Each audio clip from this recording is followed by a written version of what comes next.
I'm back with another guitar lesson for you guys. Real simple today. This is going to be for beginners, and I just want to talk about going between chords and how to kind of put licks and tricks in between there to connect the chords. You know what I'm saying?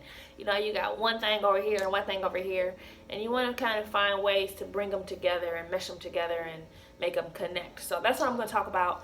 We got two chords, A minor, string out the way, A minor.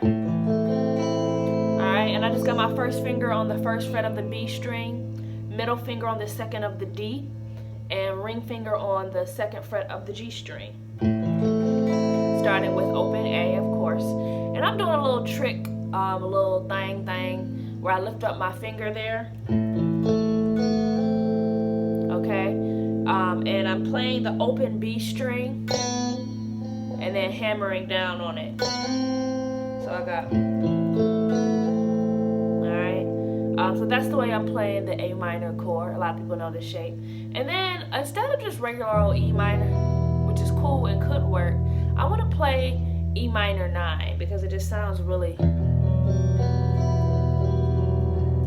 Woo! I don't even... Somebody need to give me a hug. That's what that chord feel like. This chord feel like somebody need to just come give me a hug right now.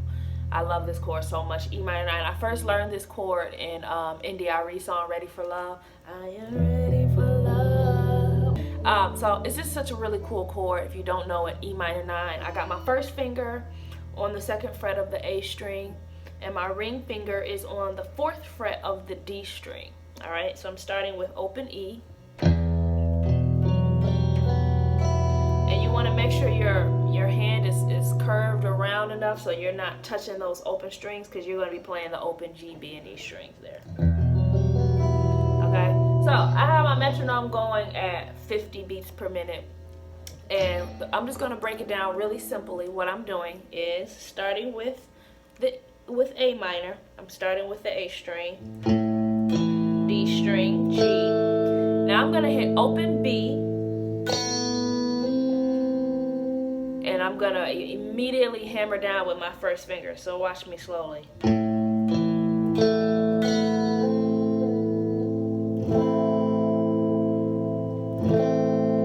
So I'm kind of creating a little bit of a melody, as you can hear with the chord. Instead of, a lot of times people will just strum on A minor.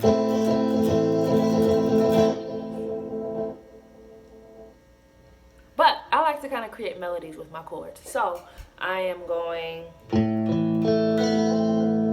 and then, so I'm doing that twice. And then I'm strumming all the strings all the way down to the E string, and then again to the B string. And it seems like a very simple thing, but it's the smallest things that bring out different tones and different notes that make it just sound different instead of just playing just like that. Okay, so again, you got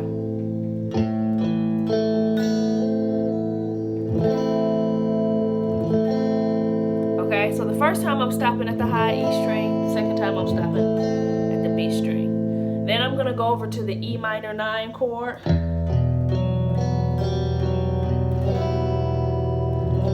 Okay, and this time what I'm doing different is I'm kind of mixing up the order that I'm playing the strings. Instead of just going straight down, I'm going.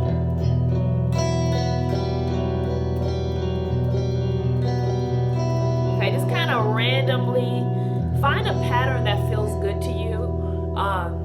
I know that's like, but I just remember when I started to first kind of work these things out, instead of trying to like be this stickler for patterns, like one thumb first, like that, I more so tried to like lock into a space that just felt good to me, and the patterns would naturally flow through that.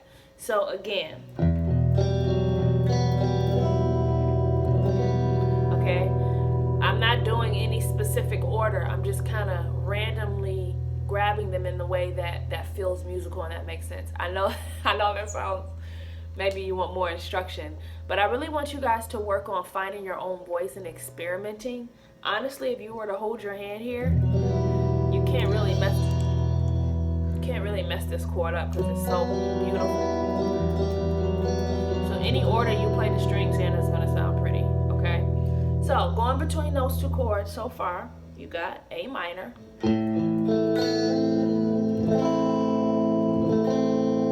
And then I'm going to E minor 9.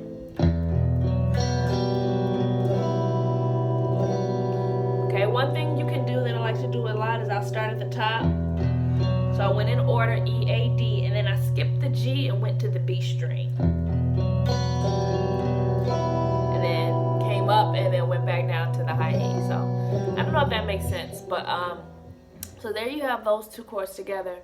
And then we're gonna add the metronome, and I'm gonna add a little lick in there just to show you kind of how that goes. Okay, here we go.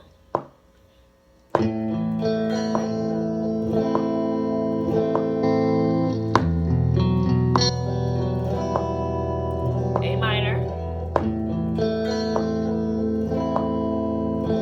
E minor 9,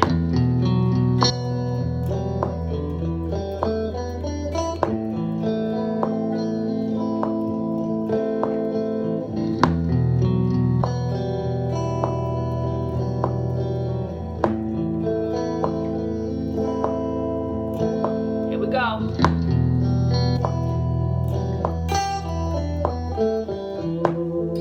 Okay, so very simple. We're gonna start off with a lick, and this just comes directly from the E minor,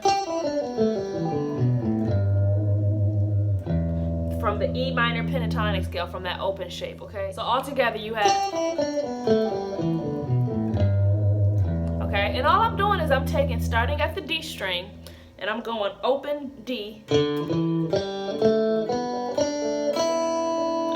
And it sounds like I'm doing a lot, but I'm really not. I'm just starting with the open D string. So open, close, and then going to the G string. Open, close, and then going to the B string.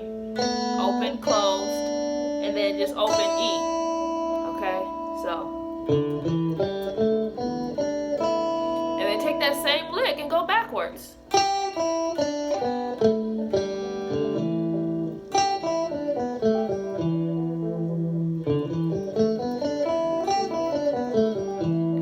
So I'm going to take just that lick, and I'm going to show you what happens when I kind of mess around with that lick, and I'm going to put it in between those chords.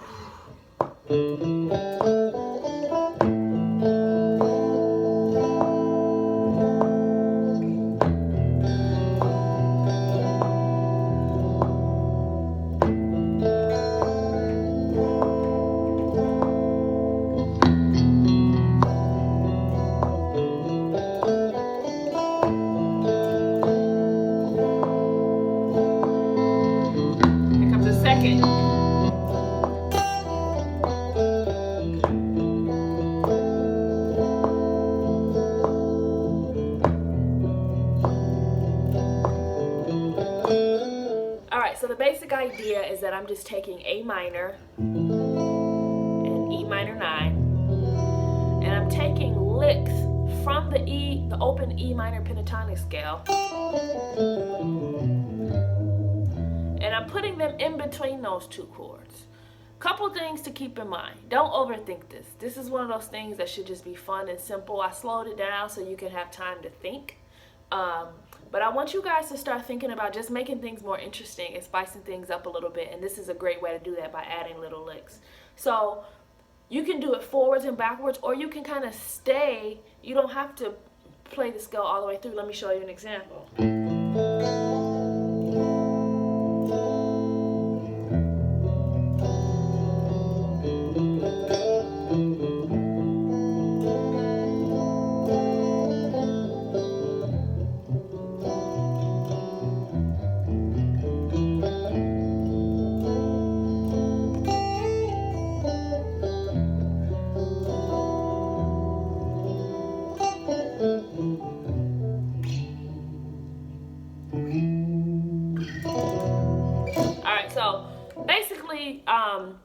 I want you guys to get creative. Use that E minor pentatonic scale and just make things up that sound good to you, that feel good to you.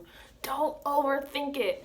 I think that this is a really cool concept to kind of dive into if you haven't yet. E minor 9 is an awesome chord if you're only used to playing E minor. See where you can use E minor 9. And a good kind of way to practice this, in my opinion, is to just take two chords that sound good together and find different ways that you can kind of blend them and go in and out of them to create vibes. You can change the metronome to 80, you can change the metronome to 100 and play the same chords and see if you can play it a different way, and it's going to automatically create a different vibe and give you different ideas. But I hope that helps. I will make this backing track available for free. Email me at AshleyJUNOGuitar and I will send it to you for absolutely free. I am working on my guitar bootcamp series that will be available to you guys very soon, hopefully by the summer. So if you're interested in that, please email me to get on my list. AshleyJUNOGuitar@gmail.com, and those will be for sale coming this summer. Working hard on a lot of cool stuff and really excited to share it with you guys. Thank you for watching, and I will talk to you soon.